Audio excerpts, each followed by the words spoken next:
तू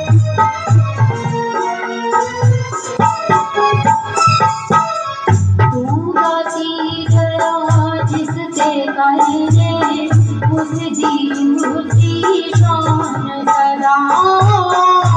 गाती गया जिससे कर दे उसकी ऊंची शान सदा। तेरी कृपा होवे जिसपे उसका लगी विद्वान करा। तेरी कृपा जिससे होवे उसका लगी विद्वान करा।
देख रहे आसमां के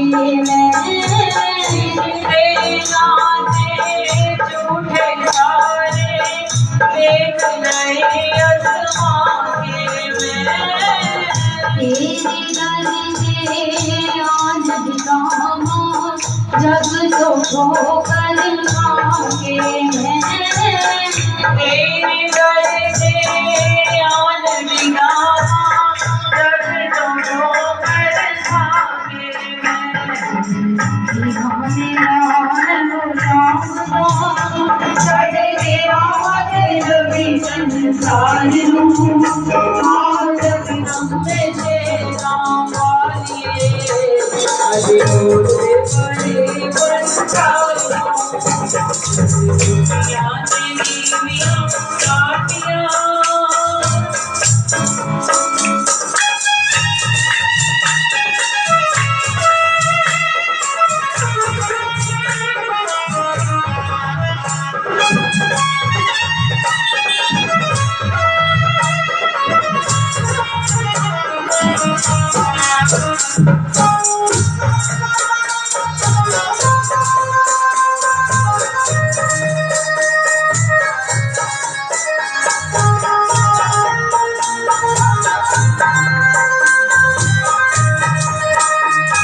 जगदम्बे शेरा वाले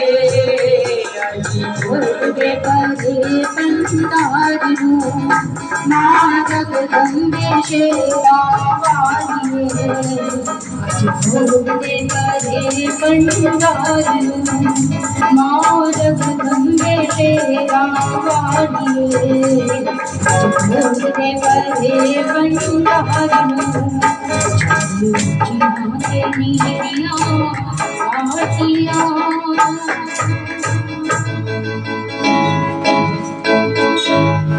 मेरी सचिया जोता वाले माता ही थोड़ी सदाई जय। हे मेरी सचिया जोता वाले माता जी थोड़ी सदाई जय। कब सागर तो पार लगावे सब दे बिगड़े का सवारे हो जावे जे एक इशारा माँ शेरा वाली दा जय जय जयकारा शेरा वाली दा जय जय जयकारा शेरा वाली दा जय जय जयकारा शेरा वाली दा कब सागर जो पार सारे सब बिगड़े का सवारे हो जावे इशारा दे शेरा वाली दा जय जय जयकारा शेरा वाली दा जय जय जयकारा शेरा वाली दा जय जय जयकारा शेरा वाली दा।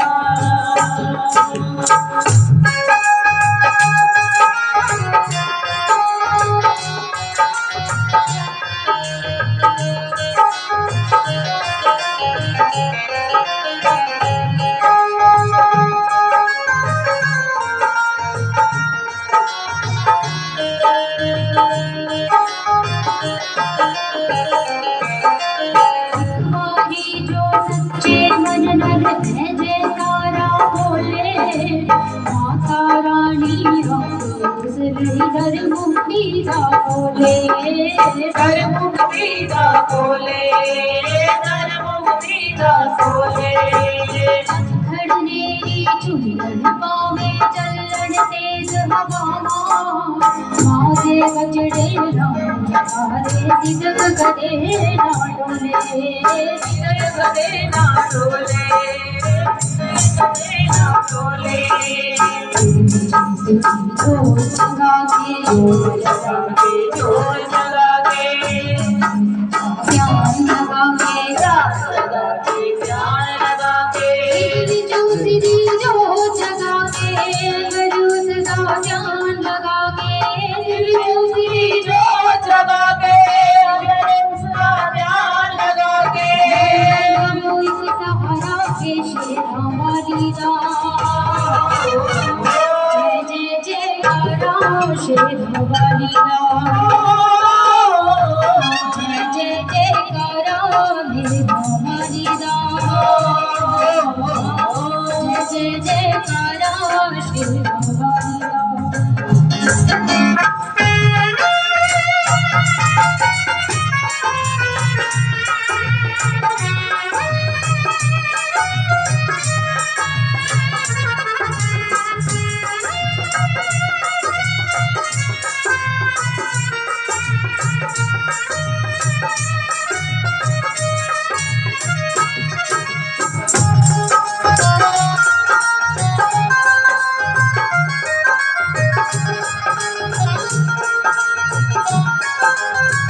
बड़ी सभा विच पहुंचते आनू ने जयकारा लाया राज बजाओ हे जगजननी जगदम्बे महामाया जगदम्बे महामाया जगदम्बे महामाया तेरी भक्ति नू अकबर ने अजमाया पवन स्वरूपा दे घोड़े दा शीश मिलाया घोड़े दा शीश दिलाया घोड़े दा शीश दिलाया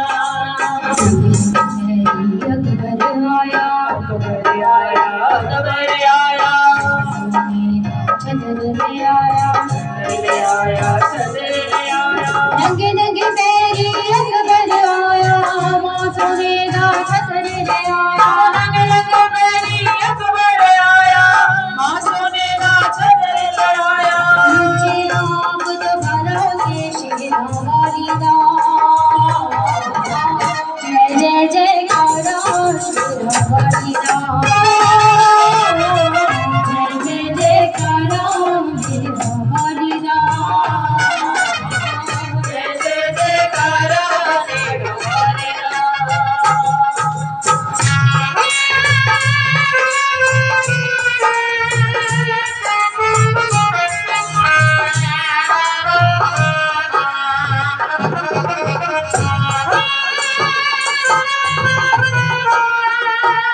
आओ भक्तों शेरा वाली मानो आज मनाइए सच्चियां जोता वाली हो आज सच्चे मनों ते आइए सच्चे मनों ते आइए सच्चे मनों ते आइए मां कोरी असी कुल्लन हारे कुल्लानु बख्शाइए वरदानी कल्याणी दे असी रज रज दर्शन पाइए रज रज दर्शन पाइए रज रज दर्शन पाइए लगाई जावे ताई जावे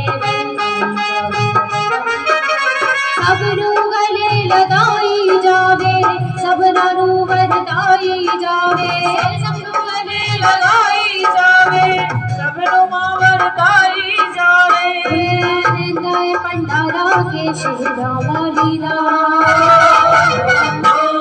जय जय रारा शेरा वाली दा जय जय करा शेरा वाली दा जय जय करा शेरा वाली दा भव सागर तो मार लगावे सबकी बिगड़े गावत वाले हम सागर तो पार गावे जगत बिगड़े का सवारे हो जावे जी किशोरों की शेरा वाली दा जय जय जय तारा शेरा वाली दा जय जय जय तारा शेरा वाली दा जय जय तारा शेरा वाली दा जय जय जय करो मेरा वालिदा जय जय जय करो शेरा वालिदा हे भाई मेरी सचिया झोला वाले माता जी गढ़ी सदा होई जय बोली गुरुदेव महाराज की जय बोली सच्चिदानंद भगवान की ओम गणानां गणपति भवामहे प्रियानंद प्रियपति भवामहे निधिनंद निधिपति भवामहे वसुमहं जानी गर्वदमाहं जासि गर्वदम् अम्बे अम्बिके अम्बालके नमाम्यते कश्चन सदसद्विगां कामदेववासिनीं श्रीमन्महागणाधिपते नमः लक्ष्मीनारायणाभ्यां नमः वाणी हिरण्यगर्भाभ्यां नमः शचिरत्वन्द्राभ्यां नमः मातृपितृचरणकमलेभ्यो नमः कुलदेवताभ्यो नमः ग्रामदेवताभ्यो नमः स्थानदेवताभ्यो नमः ओम जयंती मंगला काली भद्रकाली कपालती दुर्गा क्षमा शिवा धात्री स्वाहा सदा नमस्तुते जय देवी चामुंडे जय भूतार्तिहारिणी जय सर्वदेवी कालरात्रि नमस्तुते ओम या देवी सर्वभूतेषु लक्ष्मीरूपेण संस्थिता नमस्तस्यै नमस्तस्यै नमस्तस्यै नमो नमः या देवी सर्वभूतेषु शान्तिरूपेण संस्थिता नमस्तस्यै नमस्तस्यै नमस्तस्यै नमो नमः या देवी सर्वभूतेषु समृद्धिरूपेण संस्थिता नमस्तस्यै नमस्तस्यै नमस्तस्यै नमो नमः या देवी सर्वभूतेषु समृद्धिरूपेण संस्थिता नमस्तस्यै नमस्तस्यै नमस्तस्यै नमो नमो नमः। नारायणं नमस्कृत्यं नरं चैव नरोत्तमं देवी सरस्वती व्यासं ततो जयमुदीरये। नमो देवी महामाये विश्वोत्पत्ति गणेशे निर्गुणे सर्वं भूतेषु माता शङ्करकामदे। अखण्डमण्डलाकारं व्याप्तं चराचरं तत्पदं दर्शितं मे तस्मै श्रीगुरुवे नमः। ध्यानमूलं गुरुमूर्ति पूजामूलं गुरुपदं शास्त्रमूलं गुरुवाक्यं मोक्षमूलं गुरुकृपा। गुरुर्ब्रह्मा गुरुर्विष्णु गुरुदेवो महेश्वरः गुरुसाक्षात् परब्रह्म तस्मै श्रीगुरुवे नमः। तस्मै श्रीगुरुवे नमः। तस्मै श्रीगुरुवे नमः। ॐ सहनावतु सहनो भुनक्तु सह वीर्यकरवावहै तेजस्विनावधीतमस्तु मा विद्विषावहै। ॐ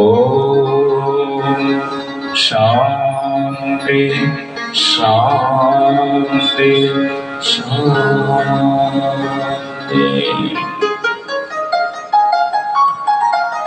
भगवती पराजगदम्बा आज भवानी राजराजेश्वरी त्रिपुर सुंदरी जगदम्बा के श्री चरणों में बैठ करके आज हम सप्तम दिवस की कथा का श्रवण आनंद लेंगे और गंगा मैं इस कथा के अंदर जाकर के पतित पावनी भगवती की इस कथा का स्नान करते हुए अपने पापों को स्वाहाकार करेंगे। आज भगवती का सप्तम नवरात्र माँ भगवती जगदम्बा महाकाली का सप्तम नवरात्र है। तो जगदम्बा भवानी से आज हम विनती करेंगे कि माँ हम सभी पर अपनी कृपा दृष्टि बरसाएं और हमारा जीवन सफल भाग्य हो जाए। सबसे पहले हम सभी भगवती के श्री चरणों में बैठ करके आए हुए सारे संकट को बारंबार प्रणाम। तो संगत में ही देवी का वास होता है, संगत में ही भगवान स्वयं वास करते हैं और उसके साक्षात सूक्ष्म रूप में कोई भी जगत का प्राणी, देव, यक्ष, नाग, किन्नर, भूत, प्रेत जो मुक्ति के लिए भी भगवत दान की ओर देखता हुए उन सभी को प्रणाम करते हुए कथा का श्रवण करने जा रहे हैं। भगवती से प्रार्थना करते हैं, माँ जगदम्बा अपनी ऐसी कृपा दृष्टि करो ताकि अगर कोई ऐसा भी प्राणी हमारे बीच में है तो उसको संसार से मुक्त करते हुए अपने श्री चरणों में लगाते हुए उसको मुक्ति दे दो। जब भी कोई कथा का वाचन होता है, कथा होती है, तो सदा सर्वदा देखिए कि अवश्य में किसी न किसी रूप में कोई न कोई इस सूक्ष्म जगत का प्राणी जरूर आता है जो मोक्ष की कामना रखता है, मुक्ति की कामना रखता है। बहुत सारे सूक्ष्म संसार में ऐसे ही प्राणी भटकते रहते हैं जो कभी किसी को पकड़ दें, कभी किसी को पकड़ दें, कभी किसी घर में वास करते, कभी किसी के घर में वास, अतृप्त आत्माएं हो जाते हैं। हमारे शास्त्रों में ऐसा बहुत सा वर्णन आता है, बहुत बार ऐसे वर्णन देखे गए हैं कि अतृप्त आत्माएं जब हमारे घर में प्रवेश करती हैं, बुरी ऊर्जा हमारे घर में प्रवेश करती है, तो हमारे घर में कलह कलेश का वातावरण धन संपदा का नुकसान, कारोबार का नुकसान, जीवन में आगे न बढ़ पाना, हर तरह की तरक्की रुक जाती है। तो उन सभी से बचने का केवल मात्र एक ही उपाय है कि जगदम्बा की सेवा में लग जाए। और परा जगदम्बा भगवती भवानी त्रिपुर सुंदरी राजेश्वरी भगवती महाकाली, इससे बड़ा कोई ऐसा नहीं है जो जगदम्बा भगवती माँ भवानी त्रिपुर सुंदरी जगदम्बा का ध्यान करते हुए जिसको मुक्ति न प्राप्त हो।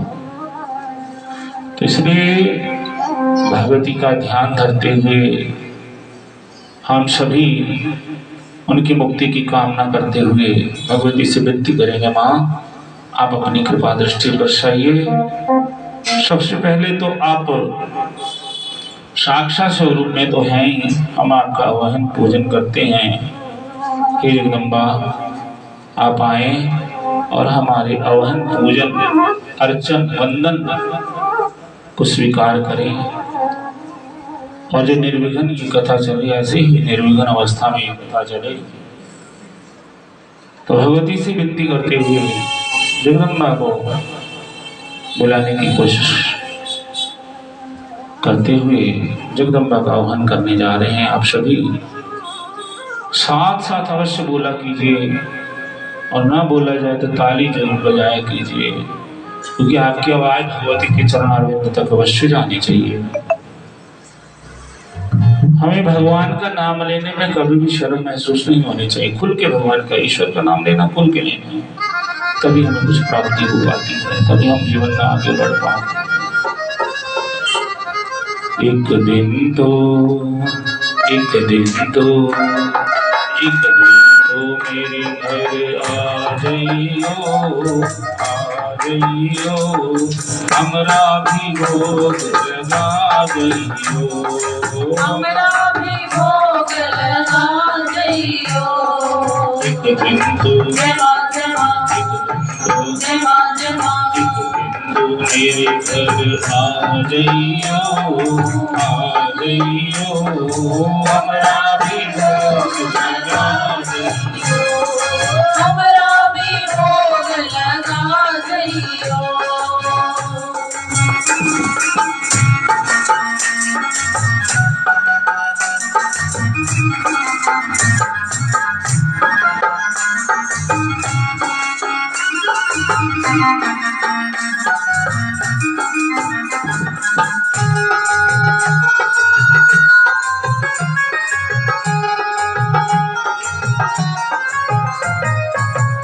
ध्यान की पुकार हो या भक्तों की टेर, ध्यान की पुकार हो या भक्तों की टेर, ध्यान की पुकार हो या भक्तों की टेर, ध्यान की पुकार हो या भक्तों की टेर। आती हो दौड़ नहीं करती हो देर, आती हो दौड़ी नहीं करती हो देर। जय मां जय मां जय मां जय मां, बना जइयो, हमरा भी भोग लगा जइयो। जय मां जय मां जय मां जय मां, आ जइयो, हमरा भी भोग लगा जइयो।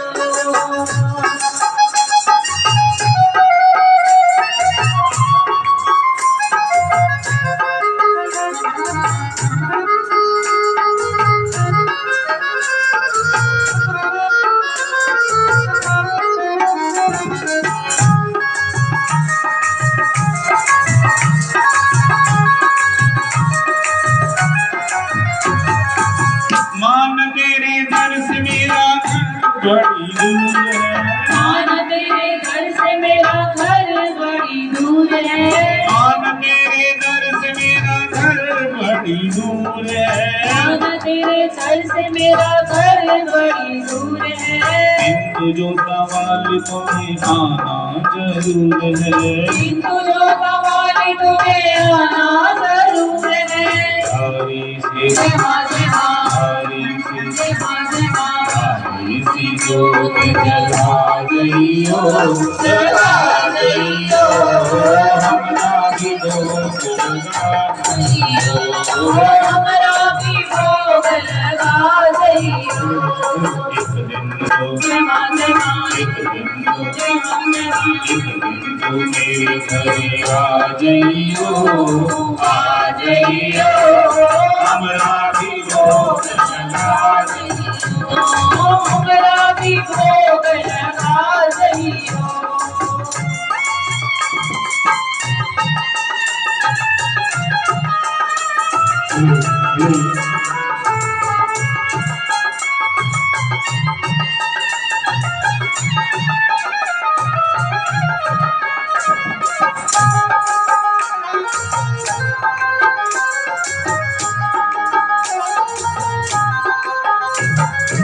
तेरा माँ भक्त तेरे दर पे है आया, तेरा माँ भक्त तेरे घर पे है आया। तेरा भक्त तेरे दर पे है आया, तेरा माँ भक्त तेरे घर पे है आया।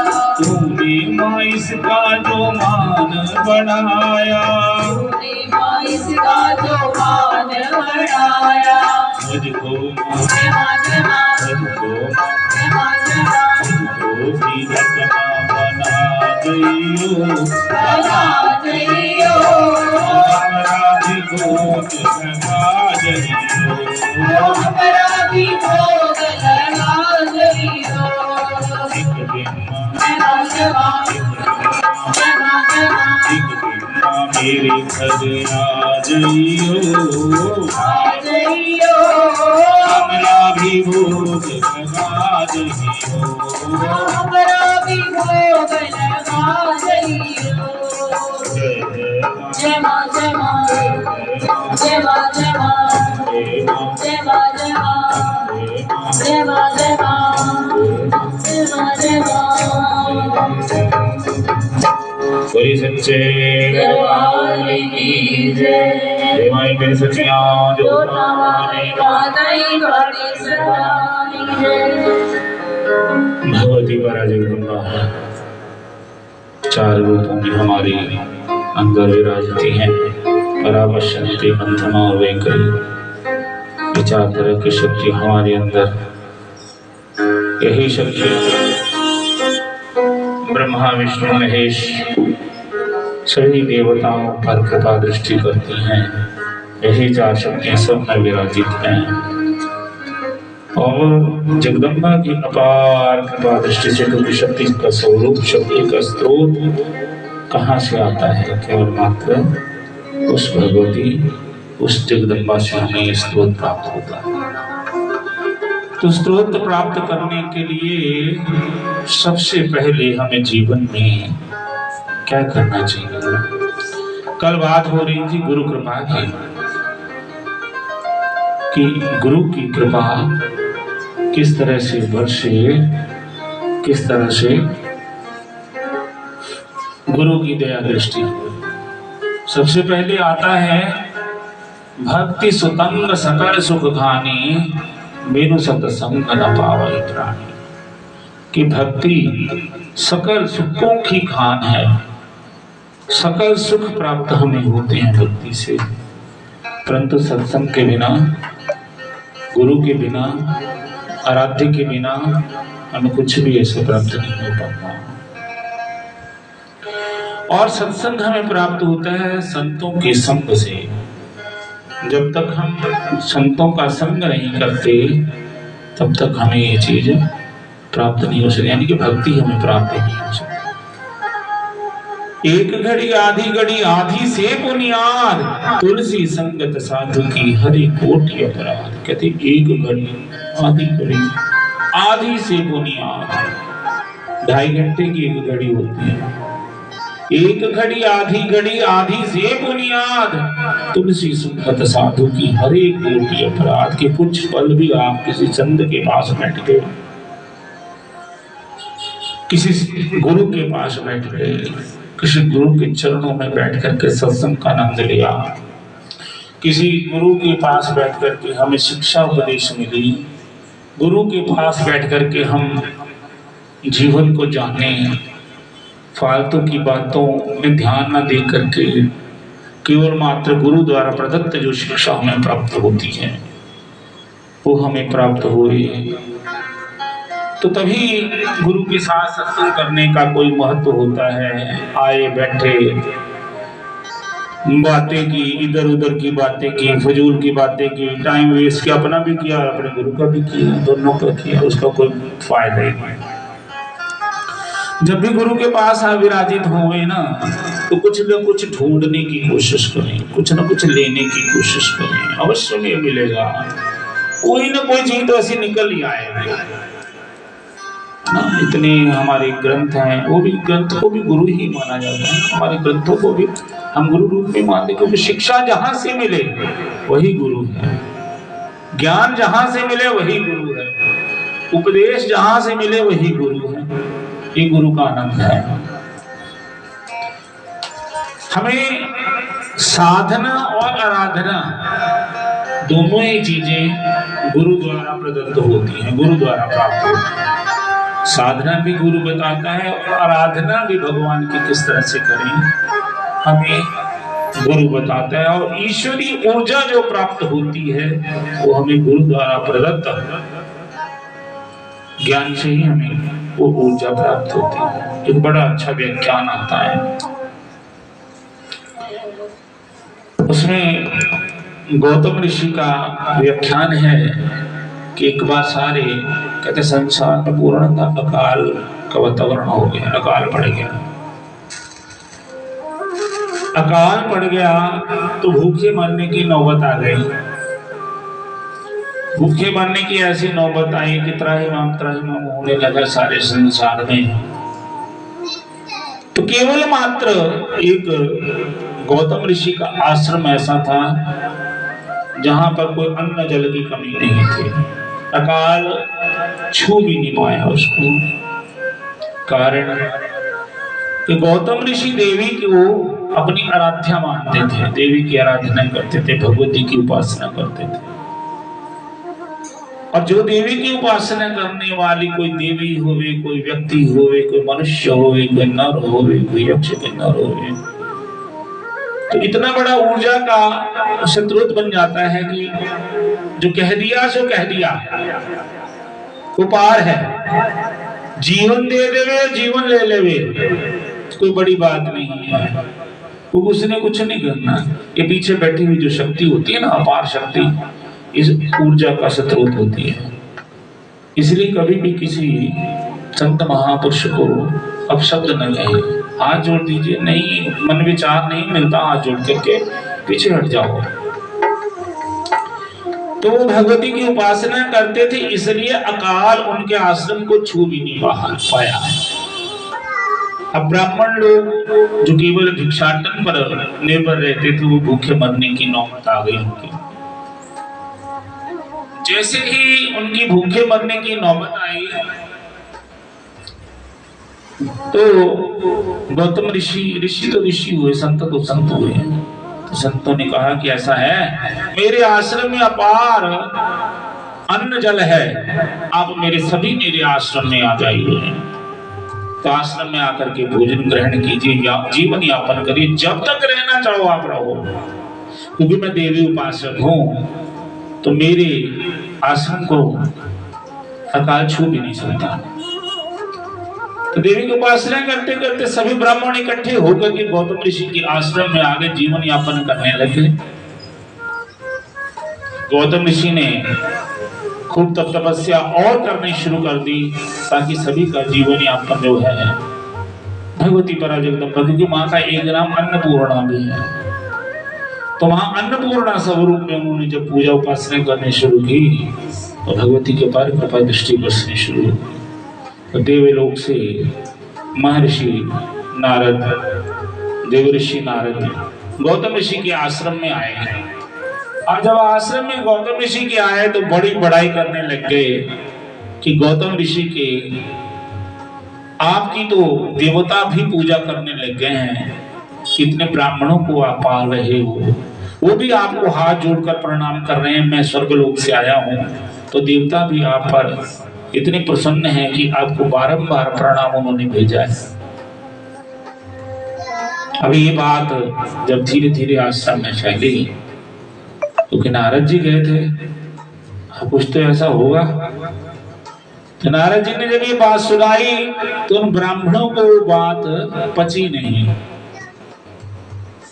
ईर्ष्या पैदा हुई अंदर कि गौतम ऋषि का इतना नाम कैसे हो गया कि जो उनको देवता भी प्रणाम करने लग गए। हालांकि उनको पता है इनको आराध्य देवी हैं, परंतु फिर भी ब्राह्मणों के मन में ईर्ष्या और द्वेष की भावना इतनी बलवती हो गई क्योंकि उन्होंने एक मायावी गाय तैयार की। मायावी गाय तैयार की तो गौतम ऋषि अपने आश्रम में बैठे यज्ञ कर्म कर रहे थे।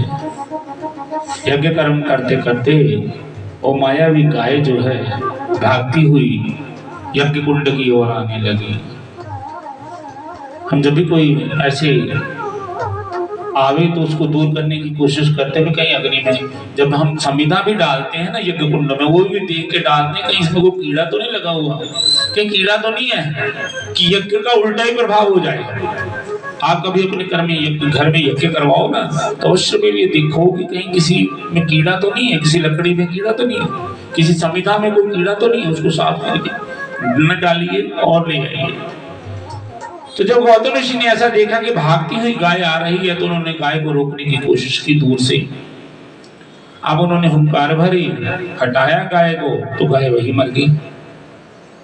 अब गाय मर गई तो बड़ी बदनामी हुई, हाहाकार मच गई। ब्राह्मणों का ये रचा हुआ खेल था, मायावी गाय थी वो। सभी कहने लगे गौतम ऋषि ने गाय को मार दिया। बड़ा दुखित और व्यथित मन गौतम ऋषि का हुआ कि मैं तो ऐसा पाप कर रही थी, मैं तो कुछ कहा ही नहीं, मैं तो पास भी नहीं गया हूँ। तो गाय की हत्या का करने वाला मैं नहीं हूँ, ये पाप मेरे सिर पर क्यों लग गया। उन्होंने आंखें बंद की और भगवती की आराधना की। देवी ने प्रकट होकर के कहा कि आपका दोष नहीं है, ये ब्राह्मणों द्वारा किया गया कार्य है, इन ब्राह्मणों ने ये कार्य किया है, मायावी गाय इन्होंने रची है, इसलिए बिल्कुल निश्चिंत हो जाएं। जब गौतम ऋषि की आंख खुली तो उन्होंने अंजलि भरी और ब्राह्मणों को श्राप दे दिया कि कलयुग में तुम्हें कोई पूछने वाला ही नहीं होगा, मांग मांग कर खाओगे, ऐसा हाल हो जाएगा। आप देखिए सतयुग द्वापर त्रेता सभी की बात आपने सुनी होगी, कथाएं सुनी होंगी, ब्राह्मणों का कितना मान सत्कार रहा है ना, ब्राह्मणों की किस तरह से पूजा उपासना, क्योंकि ब्राह्मण भी बहुत अच्छे संस्कारी ब्राह्मण थे। तो ऐसा श्राप गौतम जी ने दिया कि आज कलयुग के युग में ऐसी स्थिति आ गई है कि सबसे नीचे ब्राह्मण हो गया है। क्यों हो गया? इस श्राप का ही, गौतम ऋषि के श्राप की ही एक वजह है कि ब्राह्मण सबसे नीचे चला गया। ब्राह्मण में ब्रह्मत्व ही खत्म होता जा रहा है। ऐसे ब्राह्मण पैदा हुए हैं समाज में कि किसी के सर पर हाथ रख कर उसका जीवन बेड़ा पार करते हैं और उसको जीवन का आनंद देते हैं। आज भी जो ब्राह्मण सच में ब्रह्मत्व की बात करते हैं, जो ब्राह्मण शास्त्र को जानते हैं, वेद को जानते हैं, पुराणों को जानते हैं, ऋचाओं को पढ़ते हैं, आज भी वो ब्राह्मण प्रतिष्ठित हैं। आज भी वही ब्राह्मण नीचे जा रहे हैं जिनको न वेद का पता, न गायत्री का पता, न संध्या का पता, न उपासना का पता। आज किसी ब्राह्मण से पूछ लीजिए कि संध्या का ज्ञान है, संध्या किसे कहते हैं, तो कहेंगे ठीक है शाम को संध्या हो जाती है, वो संध्या है। वो शाम वाली संध्या संध्या नहीं मानी जाती, संध्या कहते हैं गायत्री को, गायत्री का एक नाम संध्या भी है। तो संध्या गायत्री को कहा गया है, गायत्री के जप को संध्या कहा गया है। जब हम गायत्री, शास्त्र आज्ञा है कि 3 बार गायत्री का संध्या वंदन करना चाहिए, प्रातः, दोपहर और शाम को सूर्यास्त होने के बीच बीच में। प्रातः सूर्य उदय होने से पहले तो ये संध्या 3 बार करनी चाहिए। तो चलो जो 2-3 बार न कर सके 2 बार कर ले, जो 2 बार न कर सके वो 1 बार कर ले, और जो 1 बार भी न कर सके केवल मात्र गायत्री का ही जप कर ले, क्योंकि गायत्री ही गंगा गया गायत्री और गाय ये मोक्षदायिनी मानी जाती है। तो उपासना करनी चाहिए। जैसे ही गौतम ऋषि ने श्राप दिया तो ब्राह्मणों में त्राहिमाम मच गया। ब्राह्मण भागे भागे इधर उधर फिर रहे हैं, घूम रहे हैं कि ऋषि का श्राप तो कभी भी खाली नहीं जाता, अब ये खाली जाने वाला है नहीं। तो जब ये श्राप ही खाली नहीं जाएगा तो सच में हमें कलयुग में जन्म लेकर के ये भुगतान देना पड़ेगा। और आज आप दुर्दशा देख ही रहे हैं, आपके सामने है सारी, और लोगों में भी इतना प्यार आ गया है कि अगर श्राद्ध का भोजन भी जरूर करवाना है, मन में है श्राद्ध भोजन करवाना, रुपए कितने देने? 10 से ज्यादा ब्राह्मण को नहीं रखेगा। इतना सोचो कि श्राद्ध क्रम तो हम पितरों का कर रहे हैं, जिन्होंने इतनी धन दौलत बना करके आपको दिया, ब्राह्मण को देते हो, क्या दिक्कत है भैया? विवाह शादी हो ना तो ब्राह्मण कहीं 5,000 या 10,000 मांग ले हो एक रात का, सारी रात उसने जाकर आपको आशीर्वाद देना है, आशीर्वाद प्रदान करना है और वेद मंत्रों का उच्चारण करना है और सुख की कामना करनी है आपको। तो कहेंगे ना ये तो चोर है, लुटेरा है ना, लूट रहा है। फिर वो सबसे नीचे का ब्राह्मण ढूंढने जाएंगे कि को 500 वाला मिल जाए, 1000 वाला मिल जाए, या बैठे बैठे सौदा करेंगे वहां पे ब्राह्मण से कि महाराज जी नहीं, इतने पैसे तो बहुत ज्यादा, अच्छा अभी आप इतने रखो, फिर बाद में देखते, बाद में किन्हें देने किन्हें लेने, कोई नहीं देता, कोई नहीं देता। तो ऐसे अच्छा डीजे पर पैसे उड़ाते देखो, आप वीडियो देखो, डीजे पर कैसे पैसे उड़ रहे हैं, दारू पी रहे हैं, डीजे नाच रहे हैं और पैसे उड़ रहे हैं, हजारों लाखों रुपया उड़ा देंगे, पर ब्राह्मण को देने लगे। सबसे ज्यादा हमें तकलीफ होती कि हमारे जेब के अंदर हाथ नहीं जाता। 10 रुपए का नोट सबसे बड़ा नोट है, चाहे भगवान को अर्पण करना हो चाहे ब्राह्मण को अर्पण करना हो। तो फिर वही बात आती है कंजूसी की। कहते हैं भगवान के किसी नाम के लिए, किसी काम के लिए कंजूसी कभी न करें, और भगवान कभी अपने पास रखते ही नहीं। आप 100 खर्च के देखो, 1000 मिलेंगे, अवश्य में मिलेंगे, किसी न किसी तरह से वो दें, अवश्य दाती देगी, अवश्य कृपा करेगी।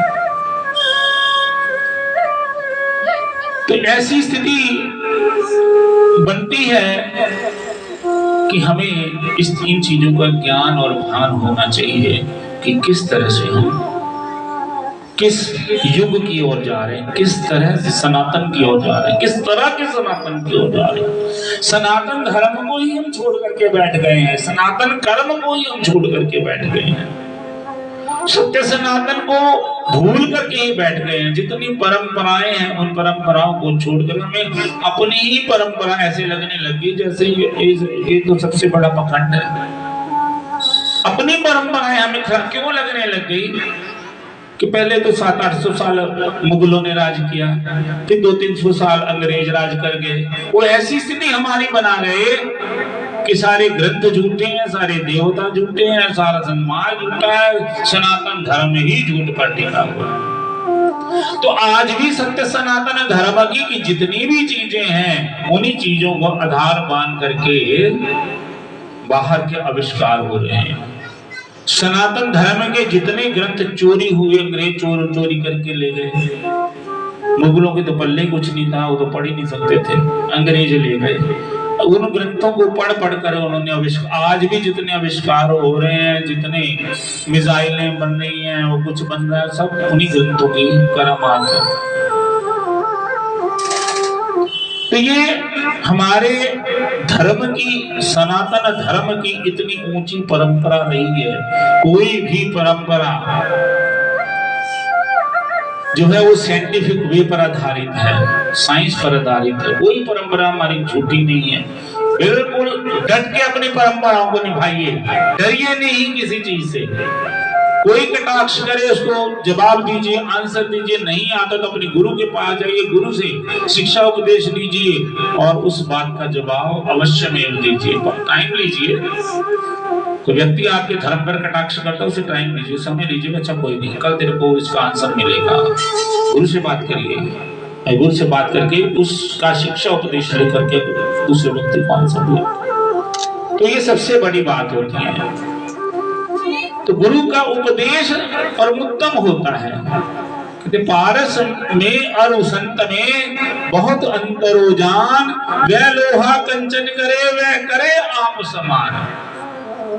पारस और संत में क्या अंतर है? पारस क्या है? पारस लोहे को सोना बना देवे। कहते पारस में और संत में बहुत अंतरो जान, कि बहुत अंतर है। पारस और संत में अत्यंत अंतर है। कैसे? कि वे लोहे को कंचन करे, वो लोग केवल मात्र पारस और सोना बना सकता है, कुछ नहीं कर सकता। परंतु संत क्या करता है? वो करे आप समान। संत अपने शिष्य को अपने समान बनाता है, अपने समान बिठाता है, अपनी शिक्षाओं के ऊपर को आधारित करके वो संत जो है अपने पास बिठाता है। एक आपने सुना होगा, महाराष्ट्र में समर्थ गुरु रामदास हुए, उनका नाम था समर्थ रामदास। वो शिवाजी महाराज को बहुत प्यार करते थे, शिवाजी भी बहुत प्यार करते थे। अब कई बार आ जाता है, शिष्यों में भी आ जाता, मन मुटाव आ जाता, भी इसको ज्यादा प्यार, उसको कम प्यार, उसको ज्यादा। एक ड्रम थोड़ा खाली रख लो, एक ड्रम थोड़ा भर के रख लो, एक कटोरी में ज्यादा डाल दो, थोड़ा कम। कहीं ना कहीं ऐसी स्थिति तो होती है। अब देखने वाली बात है कि शिष्यत्व, गुरु के प्रति नम्रता किसमें है? गुरु के प्रति समर्पण कौन करता है? अभी हम यहाँ पे समर्पण करते, पीछे जाके कि बातें करेंगे कि वहां पे वो कम था, ये कम था, वो ज्यादा था, ये ज्यादा था। और समर्पण नहीं। समर्पण मैंने समर्पित हो जाओ, जीवन ही समर्पित कर दो। अब शिवाजी ने समर्थ रामदास जी के पास अपना जीवन ही समर्पित किया था। गुरु के प्रति उनका बहुत लगाव था। एक बार जब गुरु ने देखा कि मेरे शिष्यों में ऐसी बातें आ रही हैं कि शिवाजी क्योंकि राजा हैं इसलिए उनको बहुत प्यार करते हैं गुरु, और दूसरों को कम प्यार करते हैं। जब ये बात आई समर्थ रामदास जी को पता चली, तो एक दिन उन्होंने एक लीला रची। लीला कैसी थी? तो उन्होंने एक लीला रची कि मेरे सर में बहुत दर्द हो रहा है, इतना तड़प रहे, इधर उधर इधर उधर तड़प रहे हैं, खूब सर दर्द, अच्छा बहुत ज्यादा। अब गुरु को इस हालत में जब उन्होंने शिष्यों ने देखा, तो वो महाराज कोई दवाई, कोई मेडिसिन को खा लीजिए कुछ। वो कहते मैंने सब कुछ कर लिया है, कुछ नहीं, सब तो ठीक ही नहीं हो रहा, बहुत बुरी तरह। वो लौटने लगे, धरा पर लौटने लगे। अब शिष्यों से पूछा, शिष्यों ने पूछा महाराज बताइए फिर इसका सलूशन क्या करें, किस तरह से आपको ठीक करें? वो कहते मैं ठीक हो सकता हूँ, पर मुझे शेरनी का दूध चाहिए। अब शेरनी का दूध कौन लावे? माने जो शेरनी का दूध लेने जाए वो शेर के मुंह में डाले। सारे शिष्य भाग गए शेरनी के दूध को सोच के। अचानक शिवाजी महाराज आते हैं और देखते हैं गुरु की दुर्दशा हुई पड़ी है, क्या हो गया? उन्होंने सभी से पूछा कि ऐसी क्या बात हुई है जो गुरु इतना लोटपोट हो रहे, क्या हुआ? तो उन्होंने अपने गुरु से जाके पूछा, कहते महाराज क्या बात है? वो कहते भी मैं ठीक हो सकता हूँ, मुझे शेरनी का दूध चाहिए। शिवाजी महाराज ने 4 सिपाही लिए, कुछ नहीं सुना, कुछ नहीं पूछा, एक कमंडल पकड़ा और जंगल की ओर भाग गए। अब जो जंगल की ओर भागे, सिपाही कह रहे महाराज आप मौत के मुंह में जा रहे हैं, आज नहीं तो शेरनी खा जाएगी आपको। शेरनी का दूध कौन ला सकता है? कोई नहीं, किसी में ताकत नहीं है शेरनी का दूध लाने की, महाराज वो शेरनी खा जाएगी आपको। वो कहते मुझे भी पता, गुरु की सेवा करने के लिए मौत भी अच्छी है, परंतु मैं गुरु सेवा में त्रुटि नहीं होने दूंगा, अपने गुरु को दुख नहीं आने दूंगा, तकलीफ नहीं आने दूंगा। तो शिवाजी महाराज गए, एक जगह देखा कि शेरनी ने बच्चे दिए हुए हैं। शेरनी नहीं, वो शिकार करने के लिए। वो जाके वहां पर छुप करके सैनिकों को छुपा देते हैं और स्वयं वहां पे बैठ जाते हैं। और जब वहां पे बैठ जाते हैं तो इतने में शेरनी आ गई। शेरनी ने जब देखा कि कोई व्यक्ति मेरे बच्चों के पास बैठा तो शेरनी उसने दहाड़ मारी। शिवाजी ने पहले बोल दिया थे मेरे को हो सकता है मैं मर भी जाऊं, दूध लेते लेते मैं मर भी सकता हूं। जब मैं मर भी जाऊं तो एक कमंडल में दूध निकाल के ही जाऊंगा, चाहे कुछ भी हो जाए। तो ये दूध मेरे गुरु को पहुंचा देना अगर मैं ना बचूं तो जैसे ही शेरनी ने दहाड़ मारी ऊपर, उन्होंने थोड़ा सा दूध जो शेरनी का निकाल के तो सोने के कमंडल में डाले। कहते शेरनी का दूध हमेशा सोने के कमंडल में ही बचता है और किसी चीज में शेरनी का दूध नहीं बच पाता, रहता ही नहीं है। उन्होंने थोड़ा सा दूध निकाला और अपने साथ अपने सैनिकों को दूध दिया और वो दूध लेकर के जैसे निकलने लगे, शेरनी ने दहाड़ मारी तो शिवाजी कहते भी बैठ गए भैया। तो जैसे ही ऊपर देखते हैं तो भगवती का पावन स्वरूप दर्शन होता है, दुर्गा का स्वरूप नजर आता है उनको। तो भगवती साक्षात स्वरूप में वहां पर प्रकट हो जाती है। हे माई मेरी सचिया जोता, हे माता काटी सदा की जय। तो वो प्रणाम करते हैं, कहते हैं कि ये गुरु और शिष्य की परीक्षा कुछ भी नहीं था, ये लीला गुरु की और गुरु और शिष्य की ये परीक्षा है। तो गुरु शिष्य की परीक्षा ऐसे होती है, इस तरह से ध्यान मूलम गुरु मूर्ति पूजा मूलम गुरु पद में कुछ लोग मैंने सुनाया था। ध्यान मूलम गुरु मूर्ति, पूजा मूलम गुरु पदम, शास्त्र मूलम गुरु वाक्य, मोक्ष मूलम गुरु कृपा। गुरु की कृपा हो जाए, ध्यान की भी गुरु का, ज्ञान भी गुरु का, शास्त्र भी गुरु है ना। तो गुरु पर ऐसे निर्भर हो जाए। तो जब भगवती प्रकट हुई तो भगवती की उपासना करते हुए शिवाजी महाराज भगवती की स्तुति गान करते हैं। हे माई मेरी सचिया जोता वाले माता जी तुम्हारी सदा जयकारा सिद्धेश्वरी मैया जी दाऊ सच्चे दरबार की जय। बोलिए गुरुदेव महाराज की जय। मूरत है प्यार की तो मूरत है प्यार की तो दुनिया जान वाली। मूरत है प्यार की तो मूरत है प्यार की तो दुनिया जान वाली। मूरत है प्यार की तो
से मन के शबनम फुल्ला दे वो तो आवे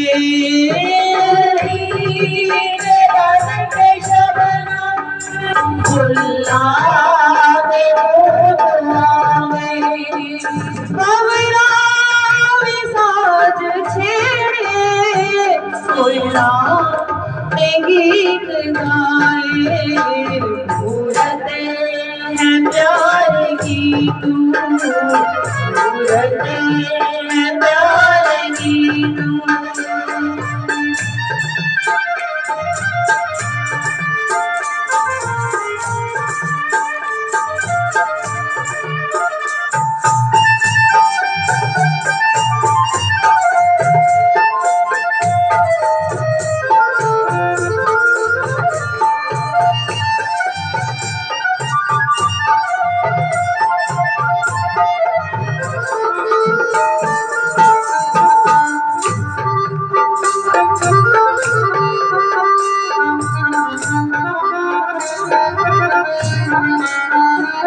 धरती तेरा सिंहासन आकाश तेरा साया धरती तेरा सिंहासन आकाश तेरा साया अग्नि पवन से पानी सामेल तू बनाया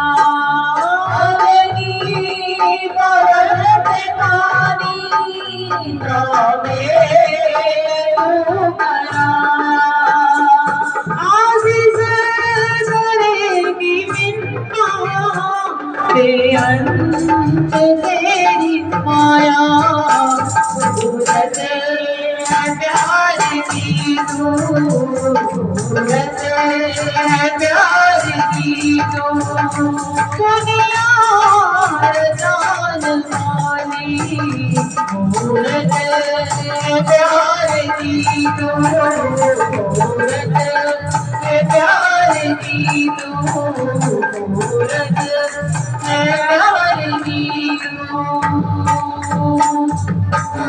जयकारा सिद्धेश्वरी मैया की जय दरबार की जय बोलिए सच्चिदानंद भगवान की जय हे माई मेरी सच्चियां जोताले मां गई वाड़ी सदाई नमः पार्वती पते हर हर महादेव आइए भगवती की पावन शुद्ध कथा में चलते हुए आज सप्तम नवरात्र मां भगवती पर जगदम्बा महाकाली को अर्पण है। तो सबसे पहले भगवती का ध्यान करते हुए ओम जयंती मंगला काली भद्रकाली कपालिनी दुर्गा क्षमा शिवा धात्री स्वाहा सुधा नमस्तुते जय देवी तम चामुंडे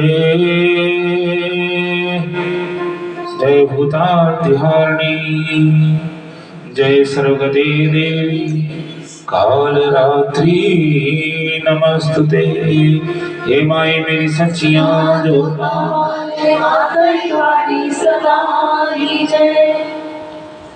एक बार देव ऋषि नारद वैकुंठ धाम से प्रभु को मिलने गए,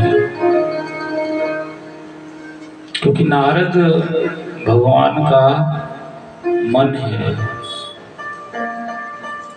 तो जब भी चाहे कहीं पे भी चाहे किसी को भी मिलना चाहे राक्षस है वो भी उनको मानते हैं, चाहे देवता है वो भी उनको पूजते हैं। तो महर्षि नारद वैकुंठ धाम में प्रभु को मिलने के लिए गए। जैसे ही नारद भगवान की शेषशैया के पास गए तो जगदम्बा ने मां भगवती महालक्ष्मी ने बहुत लंबा से घूंघट निकाल लिया। और जब माता ने घूंघट निकाला तो नारद तो एकदम से हैरान और परेशान हो गए कि आज ऐसी क्या बात हो गई कि भगवती ने घूंघट निकाल लिया है। उन्होंने प्रभु से पूछा, प्रभु बताइए माता को आज क्या हुआ है। कहते नारद छोड़, ये माया है, ये माया को देखने की कोशिश न करो। पर नारद कहाँ मानने वाले थे, कहते नहीं, माया के तो दर्शन करके ही रहूंगा चाहे कुछ भी हो जाए। भगवती ने घूंघट निकाला ही क्यों।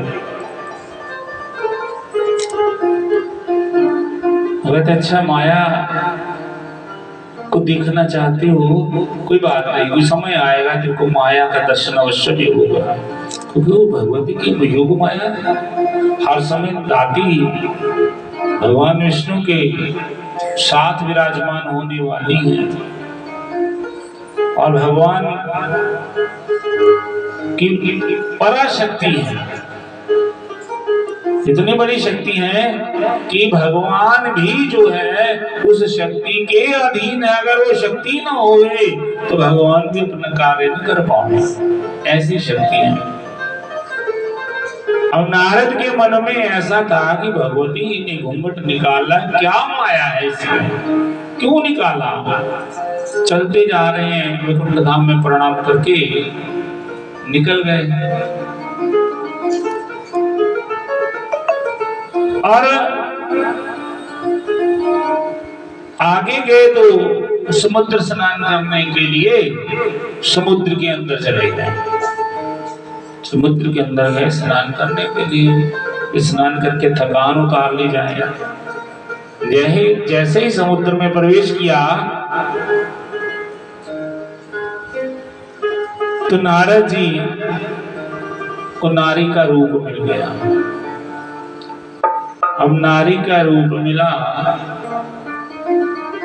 बड़ी सुंदर स्त्री का स्वरूप मिलते हुए एक राजा के साथ उनकी शादी हो गई। 12 वर्ष व्यतीत हो गए। 12 वर्ष व्यतीत हुए, बच्चे हुए, संतानें हुई। अपना राजा के साथ बड़ी हंसी खुशी जीवन यापन कर रहे हैं। क्योंकि वो तो स्त्री रूप में, नारद रूप तो भूल ही गया। और जब थोड़ी देर बीती तो एक राजा ने उनके राज्य पर चढ़ाई कर दी। राजा ने चढ़ाई की तो राजा मारा गया। राजा मारा गया तो जो नारदी रूप बना हुआ था, स्त्री रूप बना हुआ था, विलाप करने लगी, विधवा विलाप होने लगा। अब जब इतना विधवा विलाप हो रहा है तो एक ब्राह्मण आए। ब्राह्मण कहते हैं भी ऐसा है कि अब राजा का संस्कार करना पड़ेगा, इसको लेकर के चलिए और आइए इसका संस्कार करते हैं, ताकि ये जीवन में जो जीवन है इसका वो जीवन आगे बढ़े और ये मुक्ति को प्राप्त हो। राजा को लेकर के जाते हैं संस्कार के लिए। वो ब्राह्मण संस्कार करते हैं तो नारदी बहुत रोती है। तो राजा नारदी को ब्राह्मण कहते हैं कि माता अब आप ऐसा करिए, राजन का संस्कार हो गया, अब आप स्नान कर लीजिए। अब स्नान करने के लिए नारदी को जैसे ही समुद्र में डाला तो नारद बन के बाहर आ गए। अब नारद इतने हैरान और परेशान हैं, वो कुछ समझ ही नहीं आ रही कि मेरे साथ हुआ क्या। 12 वर्ष मैं स्त्री रूप में रहा, 12 वर्ष मेरी संतानें हुई, वो राजा कहाँ गया, और राज दरबार कहाँ गया, वो संतान कहाँ गई, वो मेरा नारी स्वरूप कहाँ गया।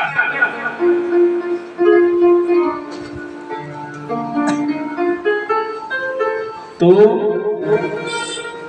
नारद कहते नहीं, ये कुछ न कुछ तो है। तो जय तभी नारद को माया का दर्शन होता है।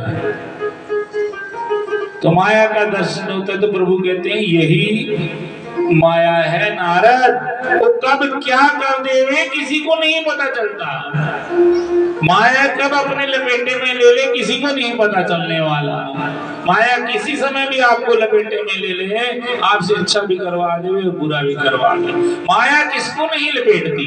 माया उसको नहीं लपेटती जो जगदम्बा का पुजारी हो, जो जगदम्बा का की साधना करे, जो जगदम्बा को साधन साध्य साधना माने, उस पर माया का दुष्प्रभाव कहीं नहीं आता।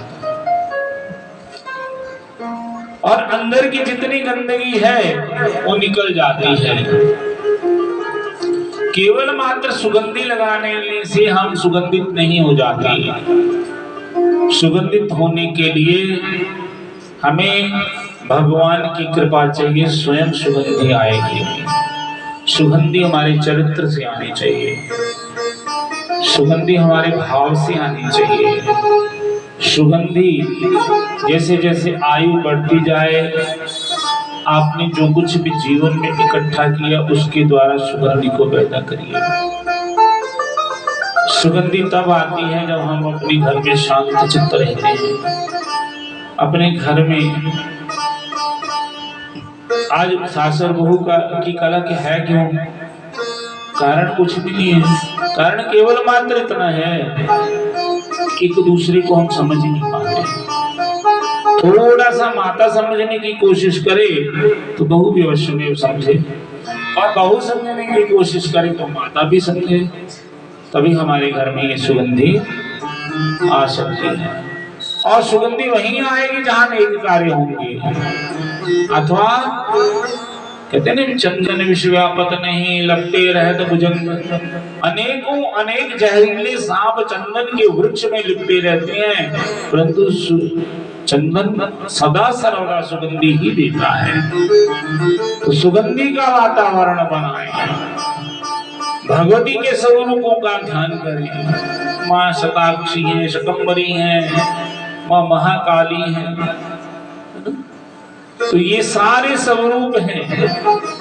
भगवती जगदम्बा को ध्यान करते हुए आइए भगवती माँ जगदम्बा को एक बार पुकारें और भगवती के स्वरूप का ध्यान करें और प्रार्थना करें, माँ हमारे घर को सुगंधी से भर दीजिए, मेरा परिवार सुगंधित हो, मेरा घर सुगंधित हो, मेरी संतान सुगंधित रहे।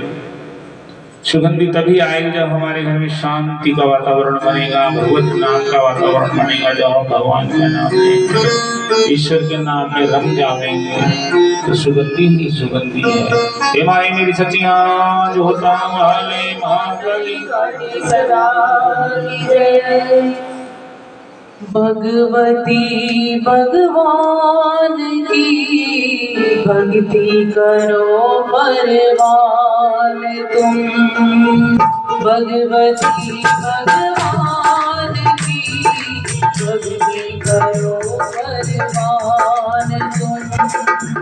हम पे कर दो अमर जिस पे, हम पे कर दो अमर जिस पे, हो जाओ मेहरबान तुम। भगवती भगवान की भक्ति करो परवान तुम।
दूध तुम करती रहो। लक्ष्मी लाखों भंडारे, लक्ष्मी लाखों भंडारे, मेरे तुम पर रहो।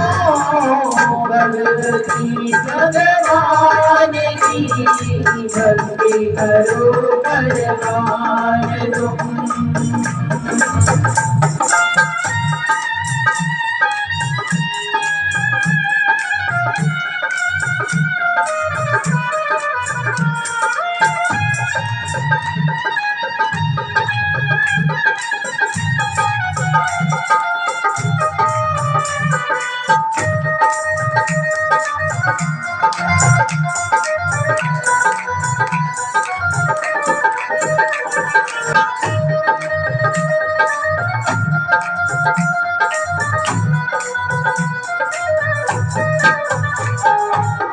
नैनो देवी नैनो की शक्ति को देना तुम बड़ा, शक्ति को देना तुम बड़ा।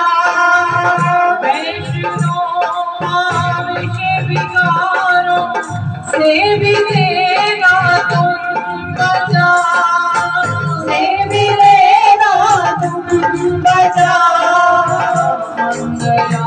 मंगल सदा करना भगवान दरबार में, मंगला मंगल सदा करना भवन दरबार में।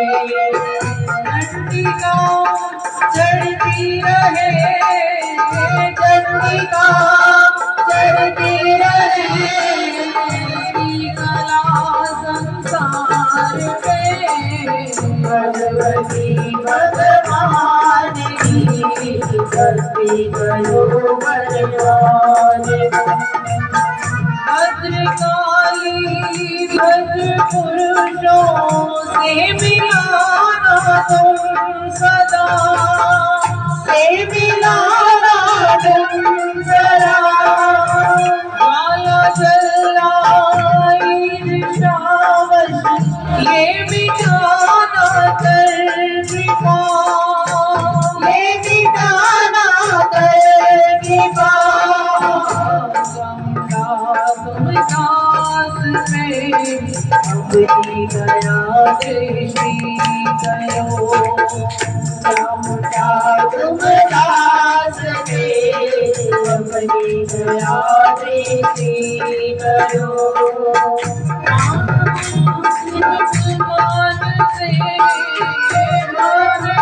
अपमान में समझाती दृष्टि करो। भगवती भगवान की भक्ति करो बलवान तुम। अम्बे कर दो अमर जिस पे, अम्बे कर दो अमर जिस पे हो जाओ मेहमान तुम।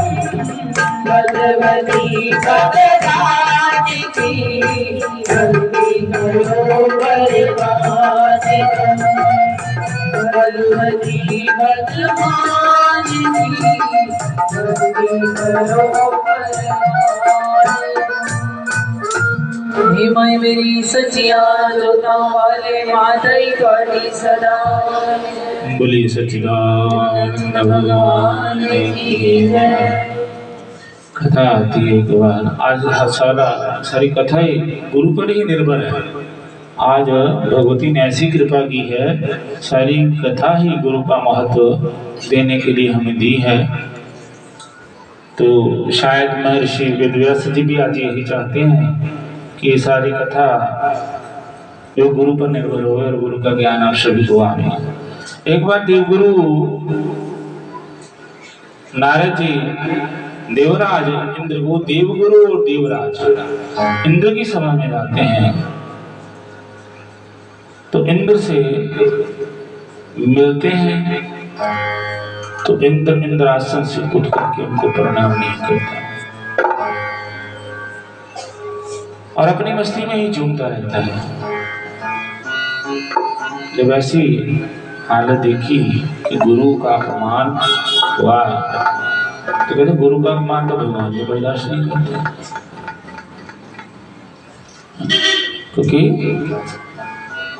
गुरु का अपमान तो ईश्वर भी बर्दाश्त नहीं करते। कभी भी भूल करके गुरु को अपमानित मत करें, यह हमारे शास्त्रों का व्याख्यान है। और जैसे ही देवऋषि छोड़ करके देवराज की सभा को आए, राक्षसों ने आक्रमण किया और देवराज को इंद्रासन से उतार के स्वयं इंद्रासन को प्राप्त कर लिया। और जब इंद्रासन को प्राप्त कर लिया तो देवराज भागा फिर गया, इंद्र को हरा दिया। इंसान पनपता कब है? अवश्य में किसी न किसी आशीर्वाद से, किसी के आशीर्वाद। हम आगे कब बढ़ते हैं? जब हमें किसी का आशीर्वाद प्राप्त होता है, किसी देवता का, गुरु का, क्योंकि साधन तो गुरु ही है। गुरु साधना देगा तो साधना करके हम देवी भगवती तक पहुंच पाएंगे। तो अगर हमें साधना ही नहीं पता तो सारा दिन माला घुमाते रहिए, कुछ प्राप्त होने वाला नहीं, क्योंकि साधना का भी एक ढंग है। हर चीज को प्राप्त करने के लिए एक ढंग मिला हुआ है।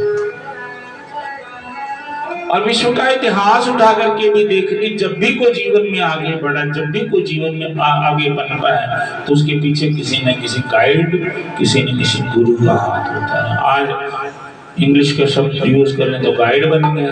पहले गुरु को क्या कि गुरु की महत्ता भी गाइड तक ही सीमित कर दिया।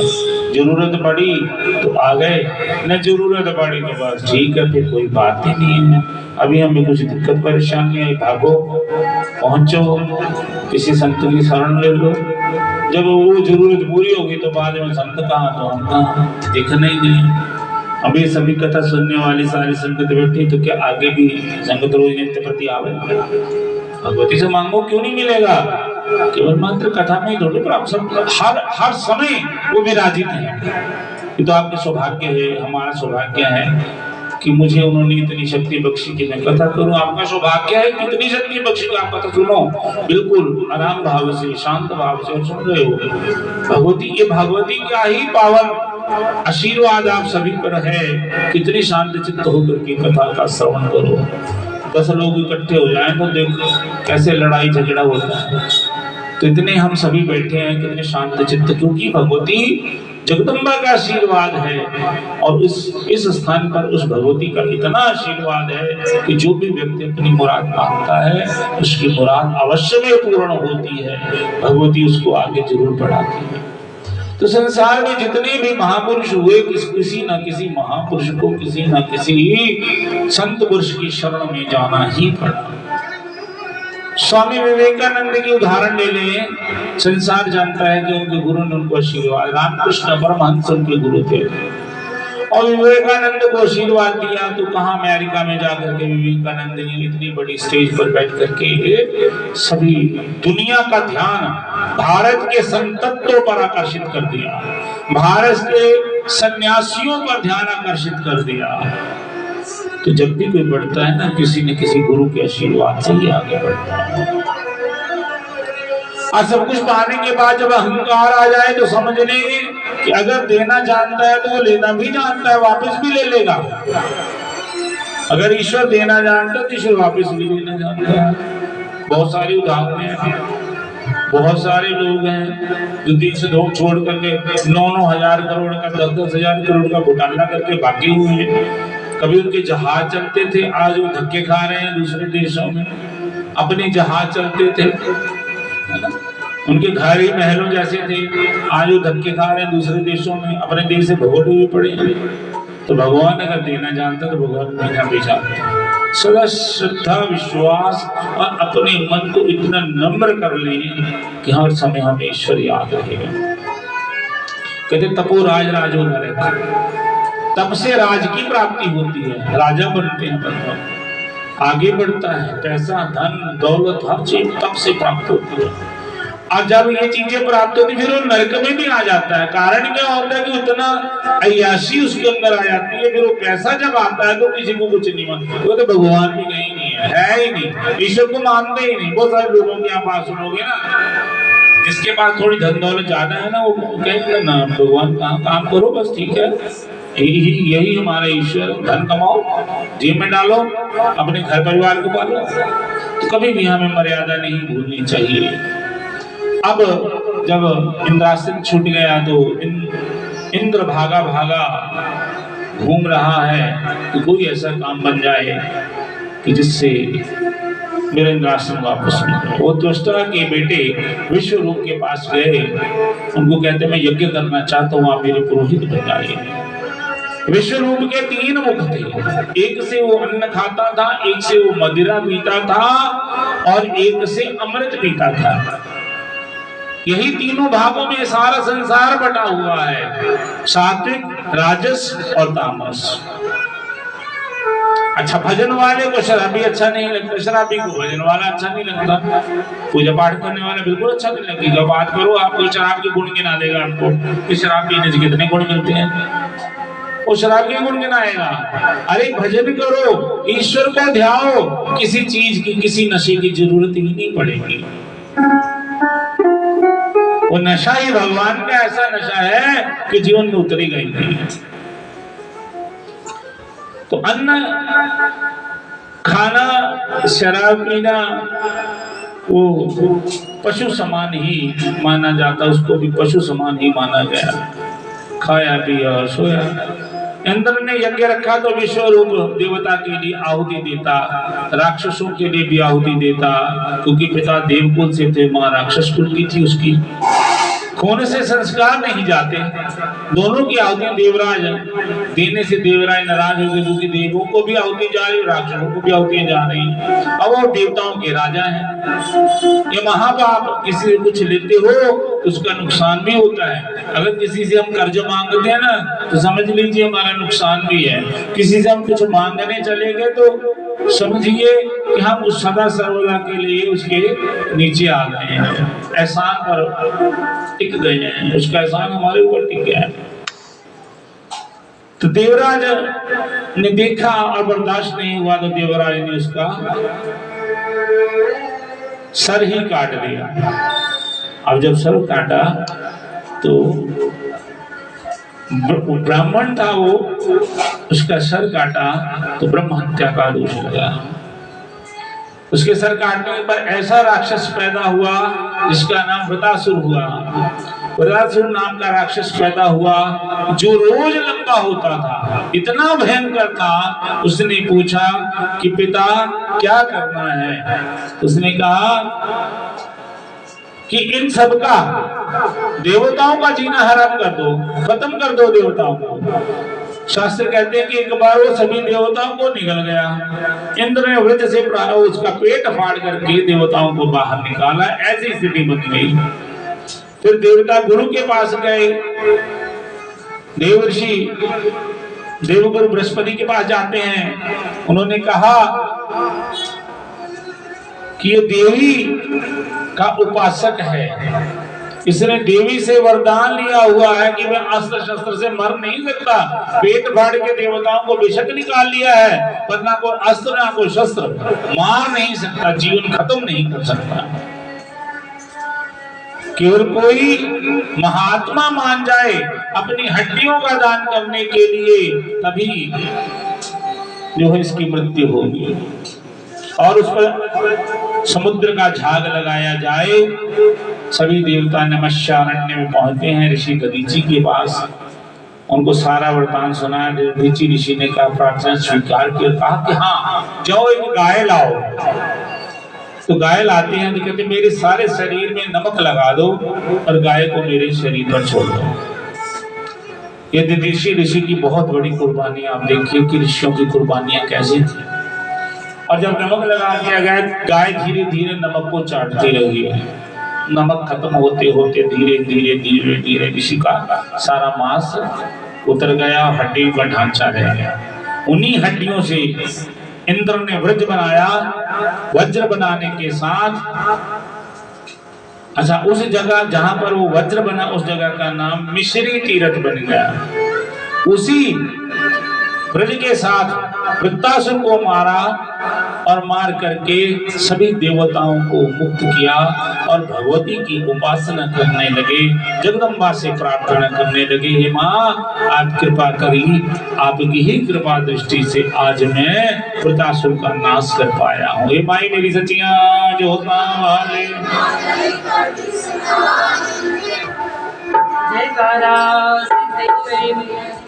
बोलो सांचे दरबार की जय। एक तू सच्ची सरकार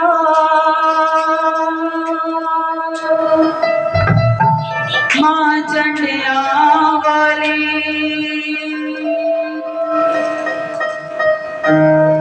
सच्चा तेरा दरबार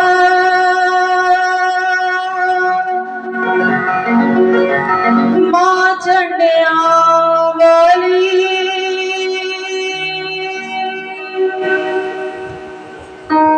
एक तू सच्ची सरकार माँ चंडिया वाली, एक तू सच्ची सरकार माँ चंडिया वाली, सच्चा तेरा दरबार माँ चंडिया वाली।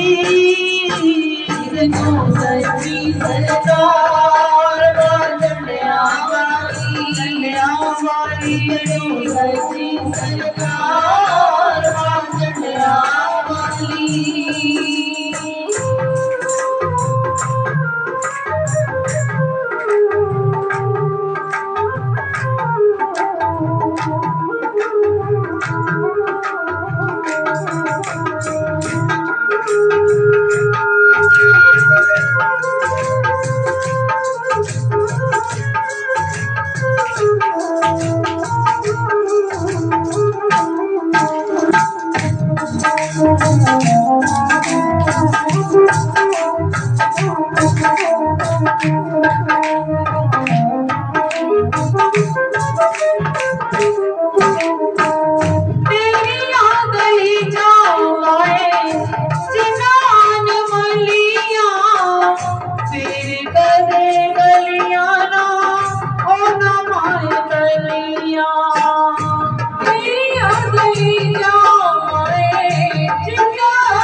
सच्ची सरकार माँ चंडिया वाली, चंडिया वाली सच्ची सरकार माँ चंडिया वाली।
सच्ची सरकार माँ चंडिया वाली, तो सच्ची सरकार माँ चंडिया वाली।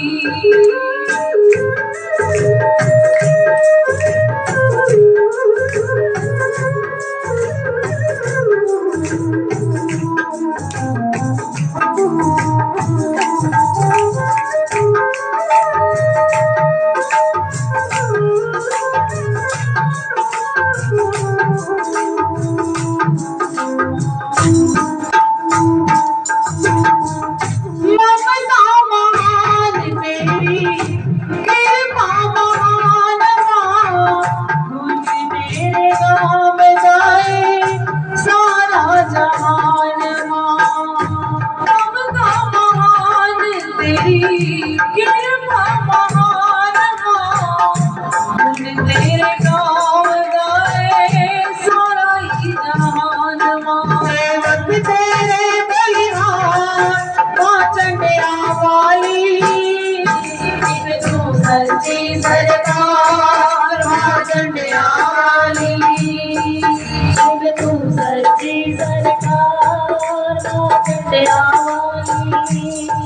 सच्चा तेरा दरबार मां चंडिया वाली, सच्ची सरकार मां चंडिया वाली, सच्ची सरकार मां चंडिया वाली।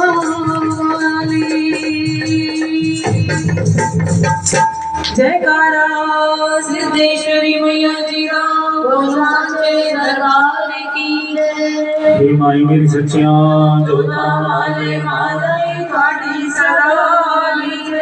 भगवती महाकाली को शमशान वासिनी कहते हैं। शमशान में निवास करने वाली जगदम्बा वाली महाकाली,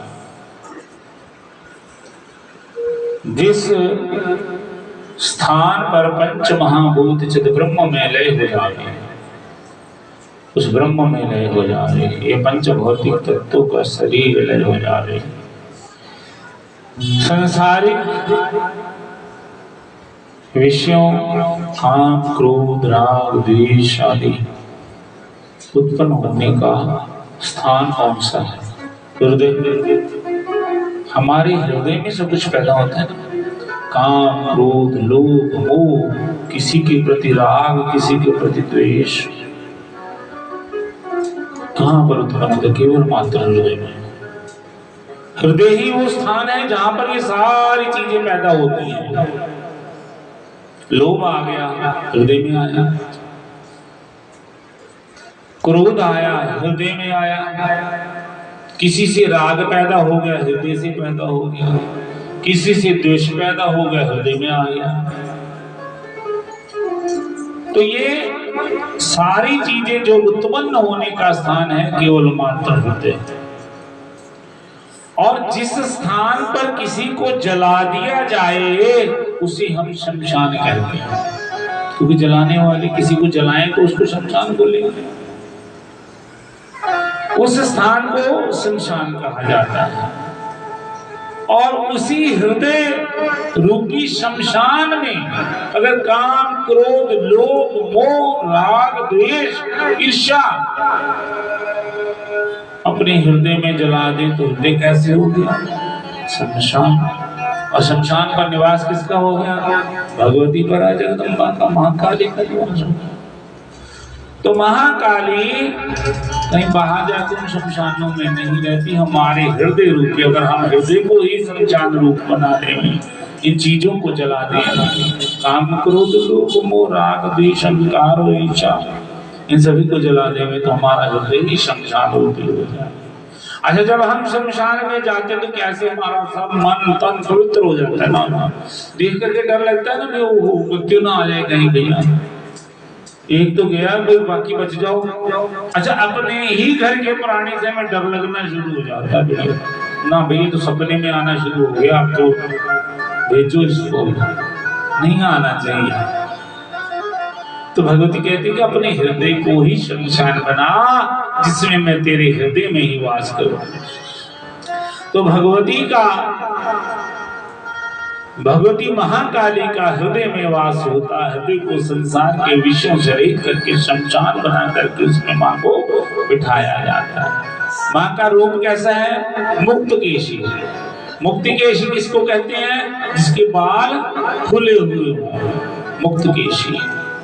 त्रिनेत्रा, भगवती के 3 नेत्र हैं। जिस तरह भगवान शंकर के त्रिनेत्र हैं, इसी तरह जगदम्बा भगवती महाकाली के भी 3 नेत्र। महाकाली के कानों में कुंडल हैं। कैसे? बालकों के, छोटे बच्चों के कुंडलों को धारण किया हुआ कुंडलों, बालकों के बच्चों के शव को कुंडल रूप बना करके भगवती ने कानों में धारण किया। अर्थात कि कानों में वो कहती हैं कि शव तुल्य है निर्विकार हृदय वाले बाल स्वभाव भक्तों की ओर सदा सर्वदा मेरे कान लगे रहते हैं। निर्विकार रूप से जो हृदय से पवित्र हो जाए, बाल स्वभाव बन जाए, उन भक्तों की ओर मेरे कान लगे हुए हैं। ये भगवती हमें दर्शाती है। महाघोरा, माँ की दहाड़ से विषय वासनाएं ही दौड़ जाती है। काली की दहाड़ ऐसी दहाड़ है कि जिससे हमारे हृदय में बैठे हुए कामना, विषय वासना सारा कुछ निकल के बाहर चल जाए। और महाकाली के दांत जो है बाहर की ओर है। क्यों? कि जीव को दांतों के नीचे है, अर्थात महाकाली तमोगुण एवं रजोगुण रूपी जीव को अपने सतोगुण रूपी उज्ज्वल दांतों से पकड़े हुए हैं। सत्वगुण हमारे अंदर पैदा कैसे होगा? अपनी कंट्रोल करो, वाणी को कंट्रोल करके रख। वाणी कंट्रोल में रहेगी तो सत्वगुण अपने आप पैदा हो जाएगा। जब हम वाणी से बहुत ज्यादा बोलना शुरू कर देते हैं, बदतमीजी पे उतर आते हैं, तो तामसी गुण पैदा होते हैं। और जब हम अपनी वाणी को अपने अंदर रखते हैं, अच्छा एक बड़ी सुंदर बात आप समझिए कि जो व्यक्ति कम बोलेगा उसको पहचान ही नहीं पाओगे उसके अंदर क्या है, बाहर क्या है, वो क्या सोच रहा है। अभी जो बहुत बतूनी होगा, बहुत ज्यादा बातें करने वाला होगा, 1 सेकंड में पहचान जाओगे उसको कि व्यक्ति की नेचर कैसी है, ये व्यक्ति कैसा है। इसलिए भगवती कहती वाणी को जितना कंट्रोल करके रख सकते हो उतना कंट्रोल करिए। जीवा को दांतों तले इसीलिए जब दबाया हुआ है ताकि उससे जो है सात्विक गुण पैदा होंगे। ये भगवती का रूप है। स्मित मुखी महाकाली का मुख पर सदा मंद मंद मुस्कान रहती है। हमेशा ये नहीं सोचे कि महाकाली का स्वरूप ऐसा है बस भगवती को देख के डर जाओ, ऐसी करो, डर पैदा हो। बिल्कुल डर नहीं पैदा। भगवती का स्वरूप देखिए, मंद मंद मुस्कान आपको हर समय दिखाई देगी, यहीं पे दिखाई देगी। दिगंबरा माँ के मंद मंद मुस्कान नित्यानंद स्वरूप है। आनंद ही आनंद आवे, उसको देख के उसके दर्शन करके आनंद हो जाए। दिगंबरा कहा गया भगवती को। इसका कथन का तात्पर्य दिगंबरा माने होता बिल्कुल वस्त्रों के बगैर, उसको दिगंबर कहते हैं। जैनियों में भी दिगंबर मुनि होते हैं। दिगंबरा हमारे भी नागा साधु होते हैं, उनको दिगंबर कहा जाता है। दिगंबर अखाड़ा ऐसा भी कहा जाता है उनको। तो माया रूपी अवर्ण से आच्छादित नहीं है, कोई अवर्ण भगवती ने धारण नहीं किया। माया उन्हें लपेट ही नहीं सकती। माया उनकी विरुद्ध गिरतियां थी। जो भगवती का पुजारी हो माया उसको छू भी नहीं सकती। कहते कर्ता करे न कर सके, गुरु करे सो होए। सप्तद्वीप नवखंड में गुरु से बड़ा न होए। तो माया छू भी नहीं सकती जो भगवती के पावन श्री चरणों में रहता है। 8 स्वरूप भगवती के हैं, जिनमें आद्य काली, गुरु काली, दक्षिण काली, भद्र काली, शमशान काली, इस तरह से 8 स्वरूप भगवती के बनते हैं। और 10 महाविद्याएं भी इन्हीं के स्वरूप की हैं। 10 महाविद्या सारी तंत्र की देवियां हैं। और मैं तो यही सभी को फेसबुक के माध्यम से भी यही कहूंगा कि 10 महाविद्याओं की जो पूजा उपासना की अभी आदत पड़ गई ना, भाग के जाते ना, वो क्या नाम है, बगलामुखी, वो 10 महाविद्याओं में आ गया। सीधा हो जाए, एक तुम्हारी जरा सी गलती की तो सारे घर को मारने की होगी। जरूर जाए, भगवती है, दर्शन करें। कोई जाके वहां पे यज्ञ करवा रहा है, कोई दुष्टों अपने शत्रुओं को मारने के लिए यज्ञ करवा रहा है। यज्ञ सीधा रहा, जरा सी गलती कर दी, एक बिंदी की भी गलती आ गई ना, तो उसको तो किसी को क्या मारना, स्वयं को, सारा परिवार को ले बैठेगा भगवती। तो 10 महाविद्याएं हैं। इन 10 महाविद्याओं में कौन सी विद्याएं? तारा आती है, छिन्नमस्तिका आदि, भुवनेश्वरी आदि, ज्योतिषी आदि, त्रिपुर सुंदरी आती है, धूमावती आती है, बगलामुखी आती है, मदंगी आती है, कमला आती है। 10 महाविद्याएं तंत्र की देवियां हैं। इन तंत्र की नव दुर्गा के स्वरूप का हम सभी पूजन करते हैं। अपने अपने घर में नव दुर्गा नवरात्रों में बिठाते हैं, नव दुर्गा का स्वरूप का पूजन करते हैं, ज्योति प्रज्वलित करते हैं, भगवती को भोग लगाते हैं, सुबह शाम आनंद लेते हैं। परंतु इन 10 महाविद्याओं से सदा सर्वदा मेरी प्रार्थना सभी से 10 महाविद्याओं से दूर रहिए, क्योंकि तंत्र की देवियां हैं। और तंत्र की देवियों में नुकसानदायक भी होता है। अगर सिद्धि पड़ जाए तो सिद्धि पड़ जाए, अगर गुरु न जानने वाला मिल गया तो डुबो भी देगा। कबीर की उपासना करनी है ना, तो पहले ये देखिए कि वो गुरु सच में उस काबिल है तो उनको संभालेगा, हो जाएगा, संभल जाएगा। तो इसलिए भगवती की पावन स्वरूप मंद मुस्कान में भगवती का दर्शन करते हुए भगवती की मंद मंद मुस्कान को जानिए और आनंद लीजिए। हे माई मेरी सचिया जोता वाले माता जी तोड़ी सदा।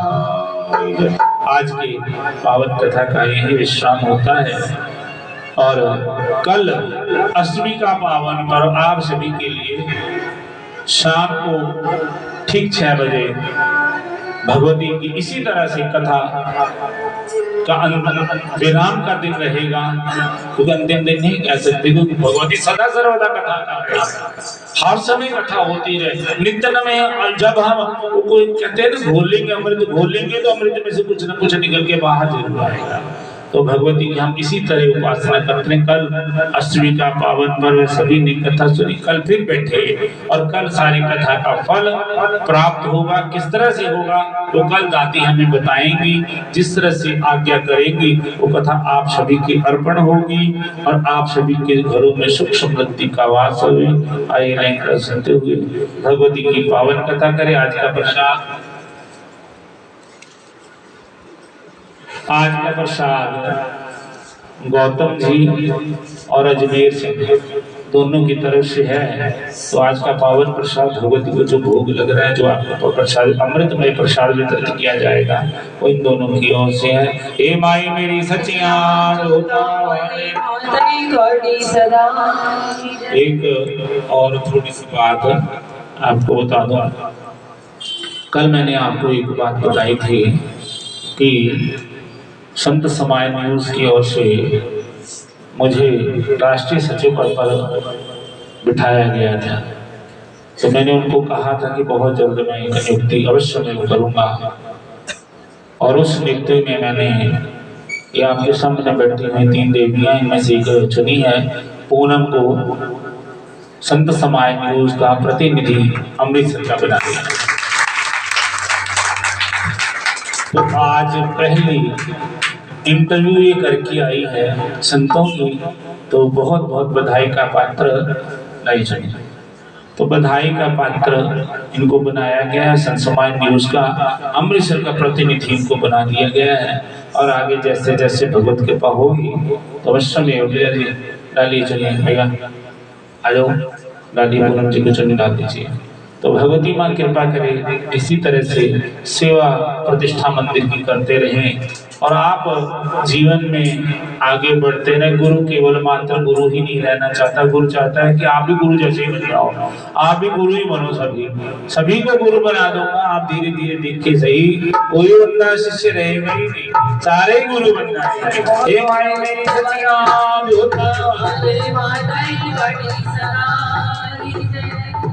इतना बड़ा गुरु बनोगे ना, लोगों को समझाओगे। ये आज जितनी शिक्षाएं हम ले रहे हैं शास्त्र से ना, ये आगे भी बताइए, लोगों को जोड़िए, और को बुलाइए, परिवार को बुलाइए, साथियों को बुलाइए। जो गली में बैठ करके सारा दिन वार्तालाप करनी हो, यहाँ वार्तालाप को लिख के आइए, बैठे सुने और भगवान के श्री चरणारविंद में जुड़े। ओम नारायण। मेरे अटके बेड़े लड़के बेड़े नो कर दे उधार माई, बहुत मैया कोई बोलता मेरे आगे मानो बनो दे विसार माई। दर छड़ के मैं गिर गया, किसे जाके करा मैं पुकार माई। सरे दर छड़ के मैं चल रही आया, बच्चों बच्चों ना मेरा धार माई। आगे प्रतिक्रियाने का मारे बुलाइए दमादिया दीवार माई। हर जन तेरा यशावे, माता जी सिमरे आनाने दबावे। सरदार माई, सरदार माई। देखते कटके निकलते कटके पालते कटके जमते कटके बेड़े नो कर दो पार माई। कटके बेड़े नो कर दो पार।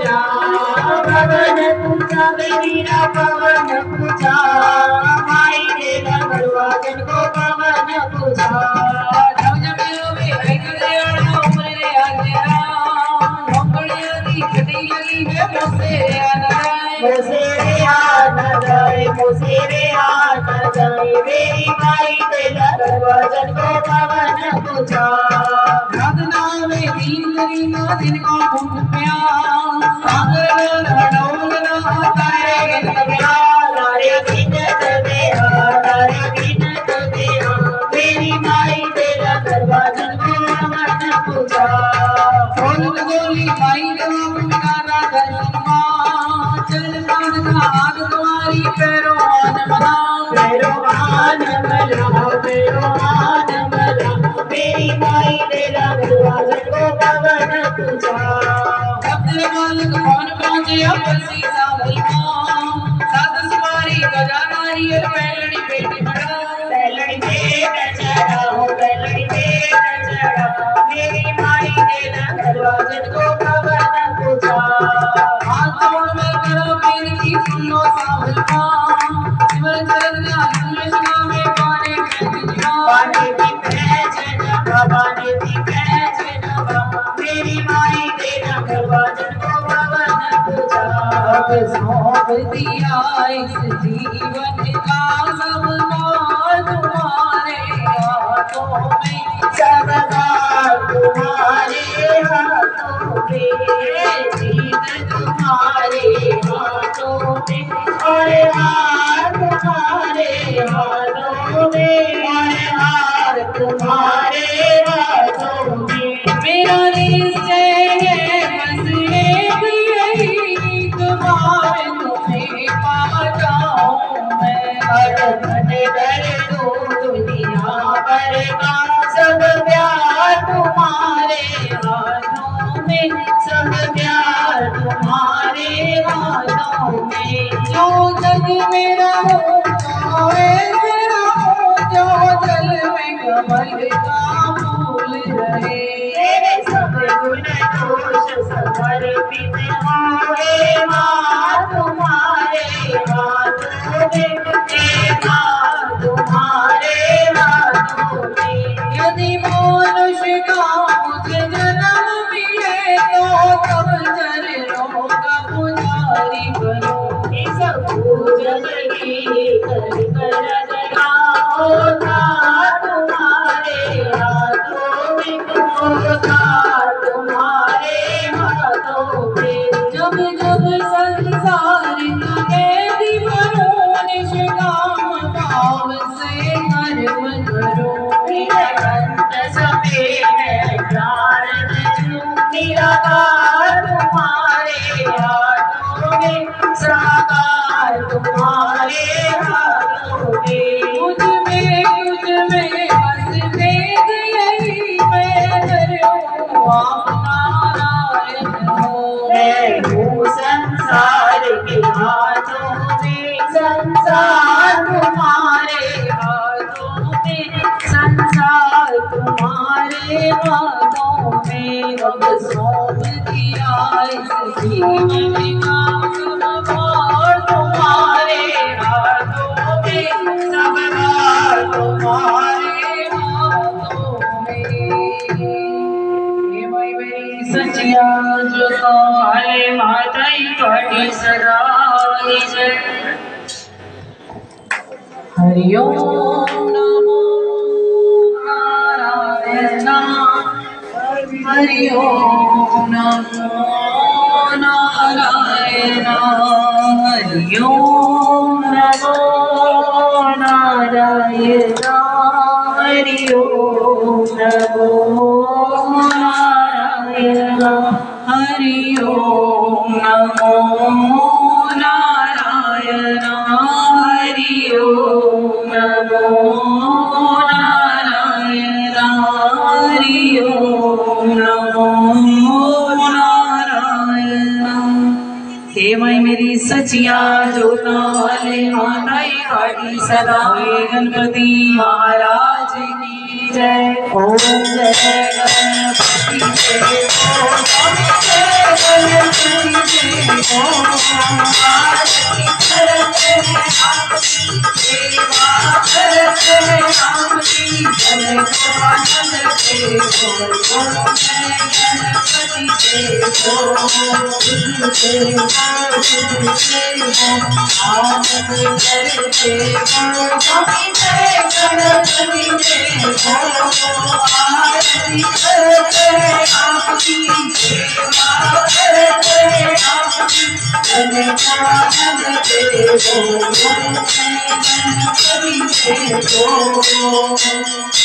आरती सजगल तेरी तुम्हारे बिना